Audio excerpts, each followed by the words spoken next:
Pada hari ini, saya Muhammad Nazarudin, Ketua Umum Partai Rakyat Indonesia, akan melantik saudara-saudara sebagai pengurus lembaga bantuan hukum rakyat Indonesia masa bakti 2026. Apakah semuanya bersedia? Yang misalnya mempengaruhi tidak baik, tidak ada masalah. Karena negara ini negara demokrasi.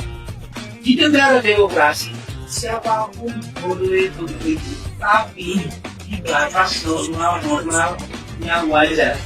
Tidak boleh sampai melakukan hal yang tidak baik, apalagi sampai melakukan langkah-langkah mantap. Maka itu, Partai Rakyat Indonesia mengambil langkah-langkah ke depan untuk membantu pemerintah dan rakyat Indonesia membuat LDH rakyat Indonesia.